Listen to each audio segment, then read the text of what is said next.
Well, it's a happy Monday, everyone, and welcome to my show where it really is okay to not be okay. I'm Ray Bonney, a qualified counsellor, workplace mental health specialist, not to mention a very dedicated and oftentimes enthusiastically disruptive men's issues advocate. Not every girl's dream job, but hey, remember, men also matter. As always, I'm unwrapping one of the most greatest gifts going around, and that is people. Layer by layer, we explore the thoughts, experiences, achievements and challenges of ordinary people bound to inspire the best you, at the same time acknowledging that it really is okay to not be okay. So turn up your radio. Today is, in fact, the 23rd day of April. 2 days before Anzac Day, where we take time to remember the many Australians and New Zealanders who served and died in all our wars, conflicts and peacekeeping operations, and the contribution and suffering of all of those people who have served. And a special shout out to my friend Laurie Tucker for all the many reasons that you know. Now, we've talked a lot on my show where it really is okay to not be okay about what it feels like being you today. Anyway, but today we are focusing on our imagination and how sometimes it does not serve us well at all, and gaining some first-hand insight around how we imagine our physical being.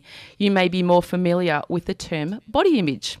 Now, Amelia Stubbs, known in the industry as Curvy Amelia, is an independent Australian plus-size model, blogger and social media influencer.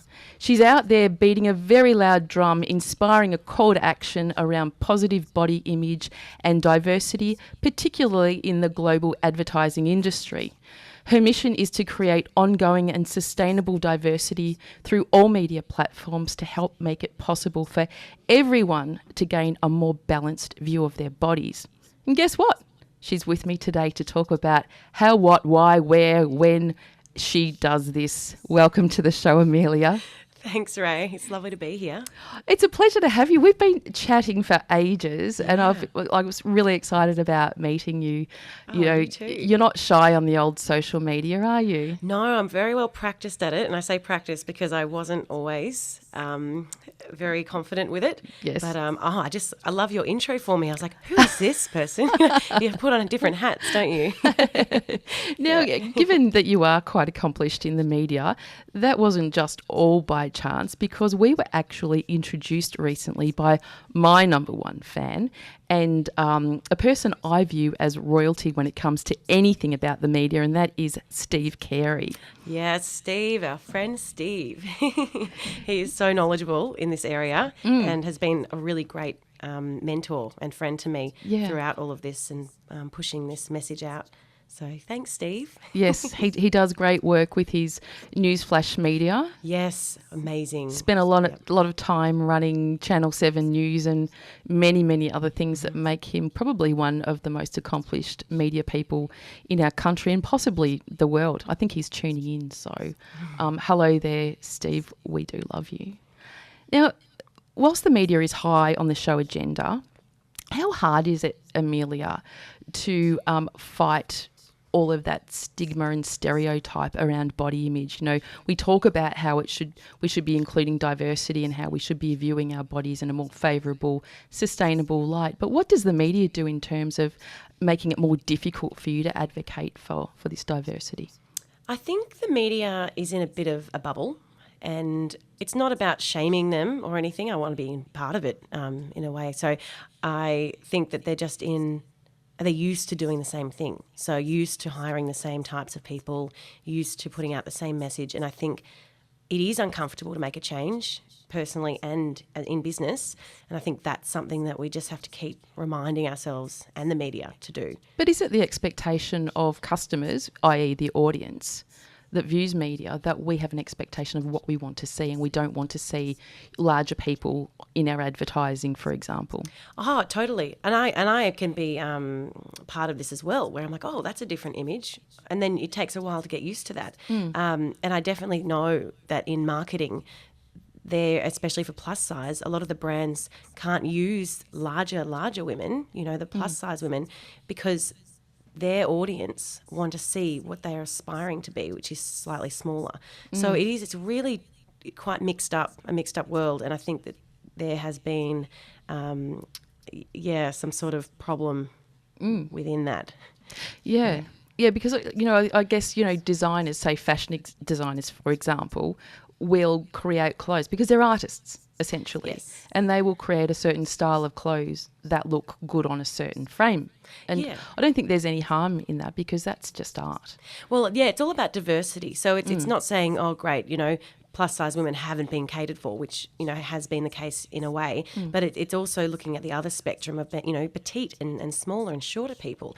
So it is, I just don't think that there's enough diversity going on in all aspects of advertising. And that's something I saw growing up as well as an adult and being in the industry. And a lot has changed, but really it hasn't stuck around for long enough. Yes. It's still unwavering and it's tricky to keep it going. Yes. And I think to make it seamless to our unconscious bias as well, to be able to not even question when we see that whole range of images through our media or other channels, where we don't judge and go, oh, that's different, rather than that's just normal.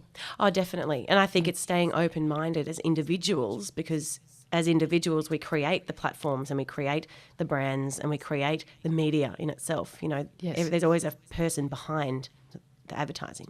Yes. I think as receivers of that as well, we have to be open-minded because they're putting it out for a reason. Yes, but I think even labels, and I don't mean fashion labels, but labels like plus size, Yes. we don't refer to others as negative sized models. No, that's right. I do believe it's important to have a label. I do believe that personally, I like to say, well, if I say that people that I model, instantly they go, oh, but you're not thin, in their head, or whether they say it out loud, and that's fine. I don't get offended. But if I say I'm a curve model or a plus size model, they go, oh, cool, awesome. Because it's education. So I don't think the label of plus size is a negative thing. It's just being open and talking about it a bit more and having it as a norm. Yes. So for the time being. For the time being, and then eventually, you can't just expect something to happen overnight. No. Eventually, we're just called models or people who are in the media or that kind of thing. That's what we aspire to. And we're talking about size here, but I was also thinking overnight about, image full stop and how we perceive image. And it's not just our size, but it's what's on our face or our bodies as well. The colour of your skin. Now, I'm a redhead underneath all of this. So I have this white, freckly skin, which I'm really embarrassed about. Oh, okay. I find it, my daughter and I often have, discussions about winter when all of a sudden your skin turns purple and orange blotches when you go out in the cold. And it's, you don't feel good about yourself, or people that may have a big nose or, Yeah, I think it comes back to, and I wear fake tan, because for work, having a nice glow, and that's a whole thing for give modelling. a bit of a shout out because it looks very natural. What is it? This is my favourite. It's a Melbourne-made brand called Royalty Society, and Jade has made this tan that doesn't fade badly, and it's Jade's product doesn't fade. There you go. There you go. So it's at Royalty Society on Instagram. But I decided... And it doesn't smell either, because I held you quite close before and I didn't smell fake tan. I held you quite close. I love it. Look, it doesn't smell. I wear it as I work. And when I don't work, I don't put it on, because I want to make sure that I am still looking at my skin and not getting a warped idea of the fact that I'm not this tanned. Yes. And for my job, yes, in a way, I do that for my presentation, but I still need to like who I am underneath. And that's the same with makeup, or if you're a man and you like wearing hats, take your hat off every now and then and look at yourself. So I think it goes down to the fact that just like who you are as a raw form and practice that, and then you can add to that. Yeah. It's like your Christmas tree at Christmas time. It looks beautiful with no adornment, and then you chuck a heap of stuff on it and it looks different. It looks different, and it's expectations. Different kind of beauty. Yes, definitely. Now, I'm very curious, even though I know some of this, but our guests, I've just had a few texts saying, Ray, could you please shut up? We want to know more about Amelia and where all this started.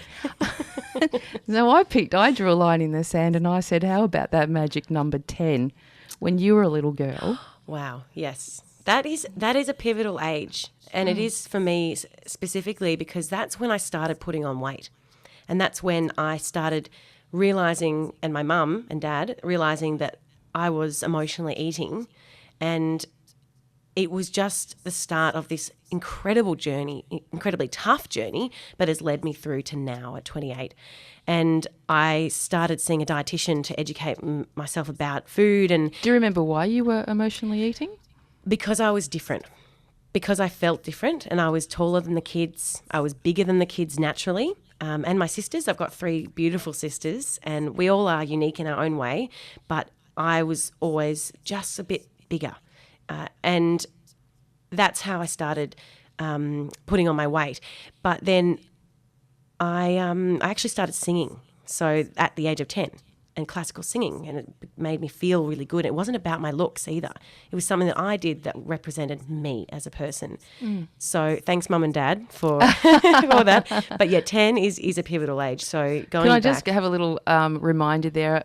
A person by the name of Zonda Swift. Do Hi, you know Zonda. Zonda? Yes. Zonda has made contact with me, and she has a special request which we might have to execute later on in the show, if that's all right. Okay, I have a feeling I know what it might be. Has Zonda's to do a with lovely singing. family friend. Yes. Oh, Anyway, so funny. continue your story. Well, look, that's I guess where my story started, and So you started singing. I started singing. So I've been singing for 18 years now. You went to the Victorian College of the Arts as well. I did. That's a a big deal. Yeah, look, I look back on those days, and yeah, it was hard because you had to dedicate so much of your Yeah. teenage time, I guess, to this craft. But without singing, I wouldn't be doing what I'm doing today, and I wouldn't have the confidence of the performance background and that kind of thing. So I really am grateful for all the things. So did I've that done. experience, because you were quite, when did you start the VCA? So I went there. I started in year 10, Okay. and But you'd been singing up until then. yeah, so Yes. I would practice every day, and I was at school. I was always in the choirs, and I was always performing at school. I moved around a lot. I lived in Brisbane, which is where Zonda is from, Yes. originally, and then I moved to Melbourne and auditioned. Was that for with your VCA. parents, or was that because of your singing career? That was because of my parents. So Yes. Dad moved up for work, and then he moved back down to Melbourne, and we followed Yes. 6 months later. But yeah, Mum always wanted me to go to VCA Yeah. because it would nurture my craft. And again, that is a point of difference where my friends weren't singers and they weren't pursuing something like this. Yes. And I did still feel slightly out of that box. I was going to say that just makes you different for Again. for another reason. For another reason. Yes. And I think I was thinking on the way here is why I still sing, but why I started singing was because it made me feel amazing, but also the reaction I got from other people, it made them feel great. And it kind of tapped into their emotions and drew out this raw moment. And that's where I guess I'll skip on to where I started modelling, is singing wasn't giving me that anymore because I wasn't getting work in the way that I wanted. Yeah. I was 18 and I just thought this is the only thing that defines me is singing. So I had to look outside the box. And I thought, well, what else am I good at? And people always say, you're photogenic, Amelia, you're so photogenic. And I never thought anything of it because I was always the bigger girl. I hated photos of myself, all of that jazz. And no pun intended. And I started Googling plus size modelling because I knew that I wasn't going to be a straight size model. That's the industry term for standard model. Yes. And I needed something that had a meaning to it and that impacted other people. And at the time, I didn't know where it would take me to now, Yes. which has been incredible. But I knew that it would help at least one other person like me, and that I had the confidence to do that to a point. And that was where I had to work on my own issues and my own self-worth, which I feel pretty proud about today. I've come to a point where you still practice those healthy, positive thinking. Do you know what your issues were to work on? Because some people get very bewildered about where to even start when they know what the feeling is, but they don't really know where it's coming from. Yeah, that's a question I get all the time on my social media. I and thought that it's- was quite original, actually. Oh, well, yeah. Look, and I haven't answered it properly before until now. Yes.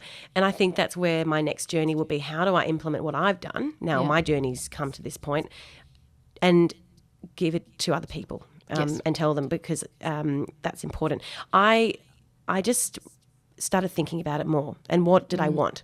So I didn't want to feel unhappy anymore. So how was I going to do that? And I actually saw a psychologist for it, because I knew my self-worth was so low. It just didn't match up to other areas in my life.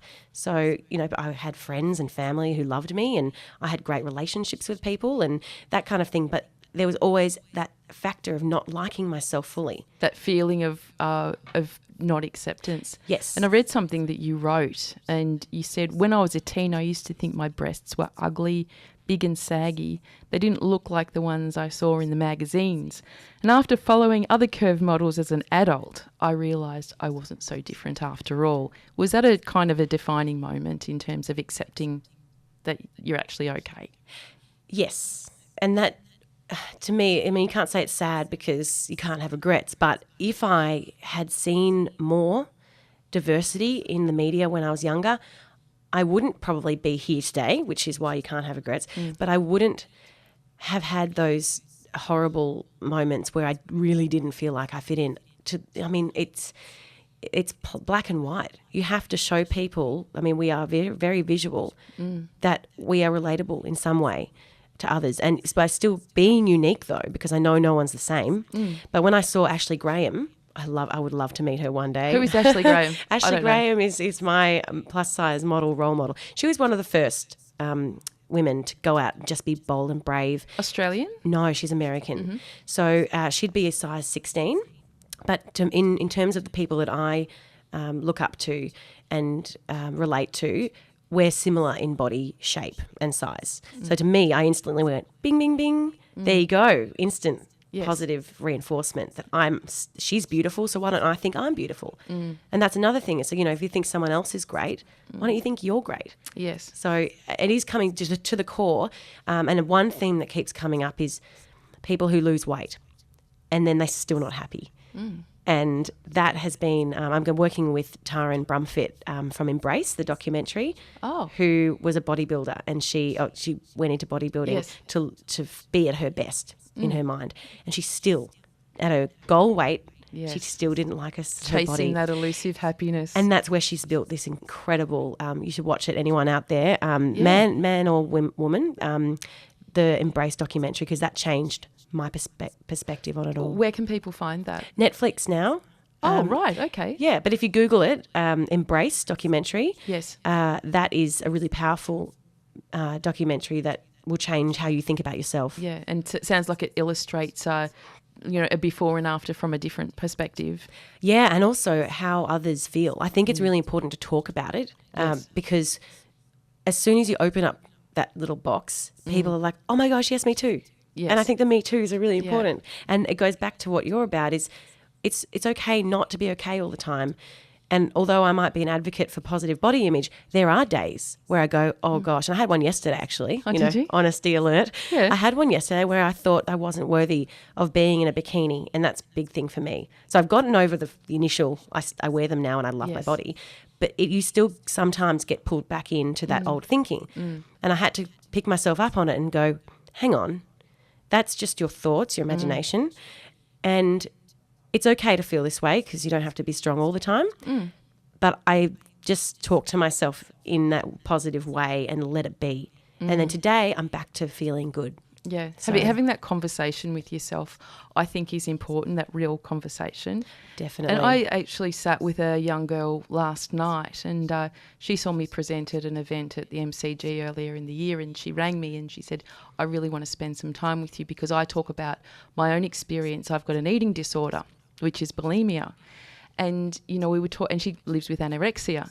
And we were talking about it last night, that relationship that you have with that piece of you, which is not about solving it or recovery, but it's more about the relationship you have with it. And when it comes to visit or when it becomes more prominent in your life, how you have that conversation whilst recognising that it is a beautiful part of you.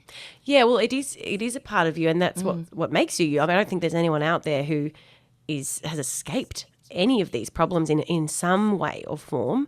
And I'm not a specialist or a psychologist, but from what I've seen personally and who I've spoken to, everyone has some sort of relationship with themselves that can be negative at times. And it is managing that and appreciating that and respecting that at the same time. Yeah, so that goes down to where I love talking about the body image, men and women, and I'm going to explore more of the men's area with my cunning influence, of course. meant to be, because it's been on the cards for a while. So inclusivity isn't just women and all their shapes. And you know what another key word is that I love, and much of the world stereotypes it as weakness, is vulnerability.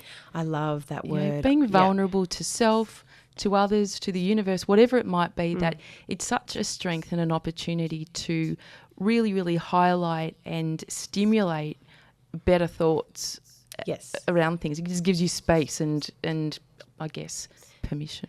Permission and growth. I think you can't grow unless you are vulnerable. Yes. And you look at yourself. Yeah. And that comes into the judgment. If you don't judge others, which everyone's I'm always trying not to judge others but then I'm my biggest judger. I can't think of the word. Do you know what? I make up words on this show and I love collecting them. I get my producer Scott Corman to play back all of my shows and pick out all the words that actually aren't in the dictionary. I love it. We're making our own. Oh, isn't there one on Google that's what is it called? And you can type in a word that's actually not in the dictionary, but people have made up. That's what you were saying. Someone should write in and tell me what I'm thinking, but I do. mental blank. Oh, but the English language, it doesn't make sense, so let's make better sense of it. Totally cray-cray. See, I just use one then. Now, so we're hurtling towards halfway through the show, can you believe it? Quick, isn't it? Now, one of your proudest moments was back in 2015 when you featured in Target's Yay for Everybody. Yes. This is a national campaign. I was body, just letting you know. Yeah. Body! And I had to do that about 50 times. Yeah. Just body. That's the only thing that comes to mind when sorry. It sounds good. Yeah. Thank God for that great projection you have through your singing training. Oh, yeah, that's true. Actually, that's funny. That was an incredible shift in my modelling. Yes. And an opportunity that came through my old agency, Vivian's, who were great and very, very influential in my growth. Yeah. And that was a moment where I got to be with other women who looked like me. Yeah. In the flesh. Standing next to each other. We all had to hug and pretend to be best friends, which is all, Did you ever become best friends? Yes, I still speak to all the women who were involved. They are still in my network, and I still very much support them and their growth. But that was amazing for Target. But the thing that I want to see more of, that campaign went wild. Yes. And everyone went out and bought lingerie for themselves because they were like, well, if they look great in lingerie and they love their bodies, I can too. And I think that was a great marketing strategy from Target's point of view, and also in terms of empowering other women. Yes. And I worry though, because it is a bit of a trend. So I haven't seen anything else since, or not much since. Well, I was just going to say that what did Target do with all of that? And that is nothing. Well, it's been a long campaign. So I'm not sure on the exact dates, but it's been, a couple of years they've used the images, which is great because it's still making an impact, obviously. But I want to see more. And this is where I don't want to be scared anymore to say we need more. Yes. Well, you have worked with numerous Australian brands since then, and continuing to project and advocate for that positive body image. And I'm curious about that. And when we come back from the break, I want to go a little bit more deeper into how we can probably establish better ways of being and better language and social narrative around how we can make change, because people, as you know, wear amazing masks around how they're feeling. And I think, especially watching our younger people, our younger generations grow up into a very complex world where, again, social media, whilst I think it's absolutely fabulous for so many reasons, not nearly as insidious as people paint it to be, there are some, potholes and rabbit holes where people can fall down. Yes. If we're not having that thing. Now, when we come back, as I said, we're going to be talking about that, but we're going to go to a break. Now, we talked about songs last night and what inspires us, and you came up with an absolute cracker. Yes, I love this one. And anyone that doesn't like Queen, turn off your radio now. You don't No one deserve to dislikes listen to this Queen. one. Don't Stop Me Now. What's all that about for you? Well, I love Freddie Mercury's confidence. And A man with very buck teeth, by the way. oh, yeah. And look, he had his own issues, obviously. You know, the world saw it. But incredible confidence in his singing and his career. And that in itself has, I mean, how many years down the track now I'm using it, but Don't Stop Me Now. And I'm having a great time doing it. And you have to remind yourself, like, there will be an end to something eventually and just enjoy the ride. And I forget that sometimes. So this song brings me back to the why and really having a great time and believing in yourself. Well, fantastic. Oh, welcome back with Ray Bonney and Amelia Stubbs. She's better known as Curvy Amelia, and an independent Australian plus-size model, blogger and social media influencer striving for positive body image and diversity in the advertising industry worldwide. Now, you did say something else. I saw you quoted in the media. I believe there will be a powerful and positive shift in how people see themselves when the advertising industry consistently uses more than just one body type in the media. Yes. We've kind of covered it, but I think there's no harm in covering it again, because when we were speaking in the first half of the show, we're talking about, you know, consumer appetite and what is our expectation. And our expectation is, you know, we don't like seeing ugly people in rom-coms, for example. Ah, yes. And rom-coms, for those who don't know what that is, they're romantic comedies. We like good-looking, well-proportioned people to fall in love. But we only like that because that's what we've been taught. Right. And that's the problem. Okay, so what's the key? Do you have it? Look, the only key I have is to tell you from my experience what I've seen with working with some incredibly amazing brands in Australia. I left my agency because I wanted to know more about the brands and do more as an entrepreneur. So you're not aligned with any agency now? I'm now under management, May Rose Management. They are amazing women and they are sharing this journey with me now as I need a bit of help just to get my tentacles out a little bit more. Yes. Sounds creepy, but just to kind of, keep all these hats on, I guess, as well, nicer way. But what I found in doing it myself is that going to these brands and talking to the people who are in the marketing team and saying, what about this idea? And 99% of the time they go, oh yeah, definitely, because they want to see it too.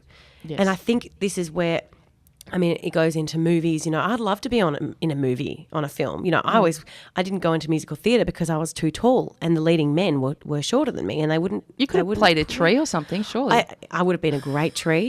I would have had a great trunk. But that's the thing, is that I couldn't even do musical theatre, which I loved so much, because of the way I looked. Yes. And that's still a problem. And I've got a beautiful friend, I'm giving her a shout out now, Isabella Valette, and she's a comedian and singer and in musical theatre. And even in that area, we were both talking about how it is all looks related. And there are so many different looks, and that's the thing. We need to start incorporating that in everywhere. Yep. And not to mention, you know, we talk about things like shaming people in the media, and one of those is I hate that so much. fat shaming. Yep. And Yep. you might remember, well, I know you remember because you know her very well, Claire Varel. Yes. She was a participant in the 2017 series of Married at First Sight, married to that Jono guy, and she received some pretty harsh media attention, which I would call fat shaming. And she recently stripped down for a beachside photo shoot for Curvy Confidence Co. That's Yes. your little venture with Annalise Gann, who I know is Yes. tuned in. Hi, Annalise. Annalise, we must have you on as well. Yes. But that was a great. I saw the photos, and you all look absolutely stunning. Thank you. Claire in some crocheted blue contraption. Which, Yeah, Alomi swimwear. And for anyone out there, they make bigger busted, just bigger swimwear that's great looking. Well, I might need to that because Yes. I've got some here. Go for it. I'll hook you up. Yeah. Yeah, wonderful. But yeah, that was a big moment, no pun intended, but where we were all pretty sick of hearing about that one subject just being driven in that, well, talking about people's weight, like one thing I've stopped doing is weighing myself. And that's through all these things I've been implementing in my life, is that was negative in my life. And I stopped weighing myself, and it doesn't matter about the numbers in my world anyway. Well, I But, did notice on yeah. your website, I'm going to contest you a bit here, Yep. that you have your measurements. I do. Why? Because it's my portfolio for modelling. Okay. And traditionally you have to. It cuts out a lot of the middleman where, back and forth emailing with brands. Yes. But also people are asking me, or my followers, love you all, they are asking, they're going, oh, Amelia, I'm actually exactly the same measurements as you. I feel so great about myself because, I look at this dress on you and we're the same. Okay. So if it looks good on you, it'll look good on me. And that's a Yeah. great moment. So, yeah, measurements, I would rather measure myself rather than weigh myself. Yes. So I don't know how much my bust weighs. I mean, probably 25 kilograms. I'd like to see you doing that in your bathroom. Oh, God. You know what? It's just so many different factors, and I'm not a health professional, but for me, to empower myself is to manage it by measuring myself. Yeah. Well, it's funny. Oh, I was fatting. How's that for a Freudian slip? I was chatting actually to our station manager here at 3WBC, John Farmer, before the show. And he said that, he feels that everyone has their natural weight. Yes. And that we should be listening to our bodies more rather than subscribing to the unachievable and non-sustainable practices. And John, I think, is 83, maybe. But he looks amazing. He eats fruit for lunch because that's what his body tells him to do. I agree with that. I really love that. And I think part of, again, my journey has been, where do I sit naturally? Yes. And I don't sit down in the lower end of 60s or whatever the norm. I don't even know the norm anymore. But the thing is, I've now worked out where I feel healthy. I exercise most days, probably at least 5 days a week, Yeah. and I eat well, and this is my weight. Yeah. And a doctor has said, for people who say, you're advocating obesity, the Yes. doctor has said you are healthy. And that goes into a whole thing, people commenting on something that they don't know anything about. Yes. Unless you're a health professional, you don't have the right to go, you're a fat person or you're overweight and you're unhealthy. Yes. Because that's just a whole nother industry where I'll leave to other people. Well, But that's something else, Yeah. isn't it? And I think that where do you draw the line on something that's a health issue Yep. or something that is merely embracing diversity? Well, it comes back to liking yourself. And, Yes. if I'm empowering people, or, Annalise and I through Curvy Confidence Co. as Yes. well, if we are promoting diversity and loving yourself, then in turn that inspires a healthy lifestyle and a happier life. And that's where people were missing that section Yes, of definitely. the whole picture. And another section that we're missing is our men. Yes. And a show wouldn't go by without me mentioning something about men being a men's issues advocate. And Yes. men's issues just aren't about male privilege or lack thereof or suicide, but men also, if we're talking about body image, Yeah. my very good friend and oftentimes guest here at 3WBC, Dan Lewin, he's an accomplished dietitian and founder of the Men's Health Dietitian, an amazing service that's dedicated to supporting men with food eating and body image concerns. And Dan last night sent me some stats. I have to meet Dan. He sounds very fascinating. He is. He lives up on the Sunshine Coast. Oh, great. And dedicates his life, and also has his own experience of body image issues, which Yep. he speaks very openly about. Well, no He- one talks about it. And No. That's the problem. no, well, he So it's does, great. He does, and which he is has done great. on this show. I'll send you a Ah. copy of the show. Yes, thanks. But he tells me 25% of people with anorexia or bulimia are men. And I wouldn't have known that, honestly. 40% Yeah. of people with binge eating disorder are men. Hmm. 50% of men are unhappy with their body. 50%. 50%. That's a big number. Yeah, and you asked your flatmate this morning. Yeah, so this is a new concept to me because I've just been women. Yes. And now I've done that and I want to keep doing it, but I want to include men. And I don't have brothers. I've got a great dad and he talks to me about things like this. But I asked my flatmate who's 29 Yes. and he's very aesthetically good looking and fit, cyclist Yes. from Germany, very tall too. And I said, David, look, you're a very good looking man. Do you ever feel like you have problems with your body? And I'm sure he doesn't mind me saying this, but he said, yes, at the gym, when I go to the gym and Yes. I look at other people and they've got bigger muscles than me. And to me, I'm like, well, you've got pretty big muscles. Yes. But that's where it comes into that comparison. and he can't. I went shopping with him last year, and we went all around the shops, and we couldn't find him pants that were long enough. And he didn't feel good about himself afterwards. You think, oh, if only I was a little bit shorter. Yes. And that is a problem for men and women. So I think it is talking, and I'm skipping a little bit, and I want to mention that I've never told the world this because I always thought it was a bad thing in my industry. But with my 84.9 thousand or whatever it is, I don't know, whatever, but with people following me, 80% of them are men. And it's not because I'm a bikini model, part of that is, but Yes. they are very active in encouraging people to love themselves in general. And a lot of them, I've got some beautiful comments from dads saying, I want my daughter to follow you because she's a curvy girl. Yes. And my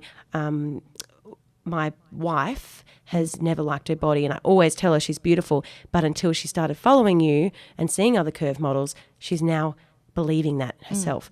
And that, to me, that 80% of men following me, I owe it to them to also include them. Yes. And not ostracize them. Oh, I think men are the biggest advocates for body diversity, and Yes. I'm always socially surveying everybody. I love that. And men, including John Farmer today, prefer women who have some substance to not only their personality but to their physical being as Yeah. well. So I think that's important. But please let me just cap off on the last two statistics that Dan sent through to me. Listen to this. 3% of Australian teenage boys use steroids. Oh, wow. That's scary. That is scary. Men are 4 times likely to have undiagnosed eating disorders compared to women because there's so many services for women. Yes. Eating disorders are seen as a female illness, not a male illness. And body image is in the top 3 concerns of male youths aged between 12 and 25. Incredible. So there you go. Yeah. This is not a gender issue, body image. It's an everybody's It's an issue. everybody issue, yeah. And you've just, framed it perfectly of dads who are worried about, wives and daughters. Yes. So, really getting out there and talking about it. And do you remember the first time that we spoke and we came up with something that... Yes. Yes. Do you remember what it was? Oh, you'll have to remind me. I have a bit of a goldfish memory. We do. Now, we were talking, and I think it was something like... I did write it down, actually. Yes. I'll get it. Hang on. Okay, well, I'm going to chat a little Keep bit more, chatting. but we were talking about, men's attitudes towards women who did have more substance than others, and I just out of my head pulled this Ray quote. And we thought we're gonna print it on a T-shirt.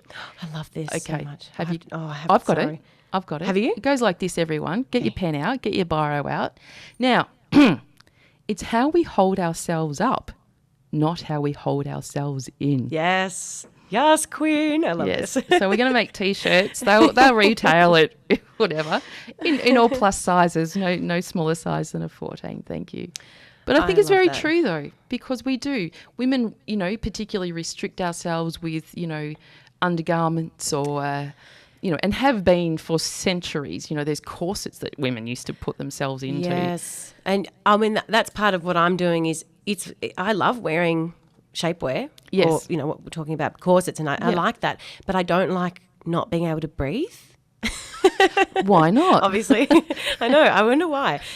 So what my mission was to, I'm obsessed with like seamless lines, and it makes me feel good, and that's why. No VPL for you. No VPL for me. And I definitely went on a mission to find brands that were providing shapewear that allowed you to breathe. Yes. So How's there's that a lot possible? on my page about that. Yes. Yeah. So, but that in itself, it's like, well, you don't, and that comes back to, it doesn't matter if you're slim, doesn't matter if you're bigger, male or female. If you like wearing something, Yeah. then don't feel bad about it and find a way that is great for you. And I know you made a comment about some men liking women with substance, like mentally and physically. Yes. You can still have that with being a smaller person, because if naturally that's the way you are, you're going to radiate this amazing energy and amazing look because you are being you. But it's when people try and not be themselves where there's trouble in paradise. That's right. Human beings instinctively trust authenticity. Yes. We just do. 100%. Part of the whole trust thing. Yep. But, I was just listening to you speak then, and we've been talking a lot about body image pertaining to size and, larger size. Yes. But I'm always really fascinated for the people that are really thin. Yes. When people go, oh, my God, you're so thin, you're so lucky. Yes. And those people go, I just want a set of boobs and an ass. Oh, you always want what you can't have. Yeah, it's that rule, but those isn't it? people also live with body image issues. Yes. So issues don't just sit with people that might have larger bodies. Yes. It's with everybody. And Yeah, it's like keeping up with everyone. but I think we do isolate certain people because the assumption that I think aesthetically, like your flatmate, David, Yes. look great, so therefore you're fine. Yes. And we're not addressing that. What does it feel like being you today, which is my absolute billboard. That's Love what I that. stand for. Yes. Ask somebody instead of what is it, oh my God, you're so lucky being thin, not necessarily what does it feel like being you today. You. And that's where you spoke about labels earlier. And although I'm an advocate for labels personally, I still think that it is good to have your own label because you're unique and you're the only you there. Even if you're a twin, there are going to be differences. Yes. So that's where I think people forget. And even I have spoken to I've got a lot of friends who are smaller and on the petite side, and they get, you're anorexic. I get you're fat, and then they get you're anorexic. So A, stop judging each other for one. It's just not going to stand. And B, it's about including everyone on the spectrum. Yes. Oh, well, on the spectrum, that's a whole nother can of worms that I've been involved with recently, autism and Asperger's. But everyone's talking about it. That's the thing. It's a great thing. It's an exciting time to be alive because everyone's talking about it. Yep. I just picked up my mobile phone just to see how many of our listeners have been chiming in. And, of course, Steve Carey, another shout out to you, our number one fan here. So much of my show gets populated with beautiful guests just like you because of Steve's connections, and he only sends me the very best. Oh, thanks, and Steve. he has not failed to deliver that today. But I love feedback for the show. Yes, feedback's crucial. Any questions that you might have about our show today or other shows, please send me a note on my email, which is rae.bonney@3wbc.org.au. You can contact me on my Facebook page, which is Presenting Ray Bonney. John Farmer, who we mentioned earlier in the show, he loves to take calls about my show.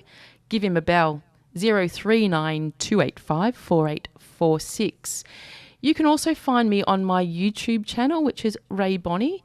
It's expertly produced by Scott Corman and his Talk Hub in New South Wales. He does fabulous work. Check out some of his latest productions. We do a lot with Bettina Arndt, who's a very famous social commentator who also advocates very strongly for men. You might remember her back in the 70s. She is a sex therapist. Ooh. And she produces a lot of great work lately. Talks about the things that no one wants to talk about. Oh, she sure does. I love that. Now, in terms of contacting you, Amelia, or how can people help you help others? Well, look, I love hearing from everyone. And I always try Not murderers, though. Not murderers. No. Except murderers. I mean, psychopaths. But no, look, anyone who wants to reach out, I always do filter my messages and try and get back to as many people as I can. So I do read them, and if I don't get back to you, I apologise. But if you reach out in a way that has a story behind it, I love that because it means that I'll keep doing what I'm doing because I know it's impacting others. Yes. So I really would like to hear from you on my Instagram because that's my main base for promotion at the moment. And you can fit more on Instagram these days. Yeah. You can post text. You can post text and it's video and it's I try and incorporate a story into my life as Amelia, Yes. Curvy Amelia. So that's the @ Curvy Amelia. Mm-hmm. You can also, I'd love your support for Curvy Confidence Co. Yep. So Curvy Confidence Co. is Annalise Gann and I, and we are making it all about you. Very including you guys, guys, men. So also Facebook, I have Curvy Amelia Facebook, so you can message me on there. Yes. But look, in a way, I just want everyone to work together, and that's just makes me so excited. You want. I want it not all. enough. I want it all. I want it all. Yeah. Okay. Now, going back to the request from earlier, Oh, yes, Zonda. from Zonda. Now, Zonda, I don't know what's going to come out here. This is very, very spontaneous. But Amelia, how do you feel about belting out a few notes for us? Oh, look, I will do it for you. Mr. and Mrs. Stubbs, do it all for that money and time I you know. invested in her singing career, you're about Yeah. to hear it come to fruition now. Okay, well, this is a song that I really love and resonates with me, and it's an Etta James song at last. Everyone knows it. Oh. I'll just sing a little snippet for you because I know that she's probably singing it about someone finding her love, but I'm singing it as I found myself, the love for myself. Well, that's a bit to love. Yeah, so I'll just get into it. Okay. Do I count you in? Oh, that's okay. I'll just swing it. Okay, breathe. At last, my love has come along. That's me. My lonely days are over, and life is like a song.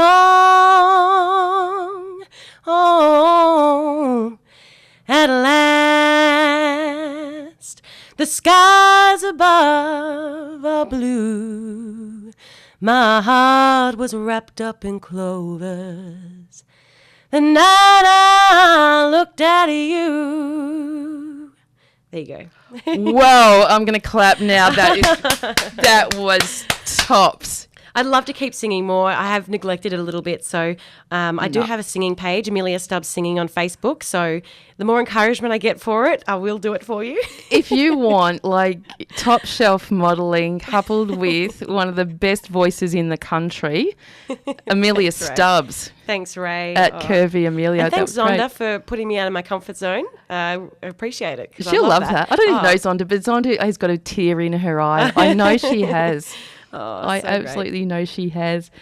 Now, on a serious matter, sometimes some of the topics we talk about on this show can bring up uncomfortable feelings for people. Yes. So if you need some extra support, don't forget Lifeline 131114, suicide callback service 1300 659 467, and of course emergency services are 000.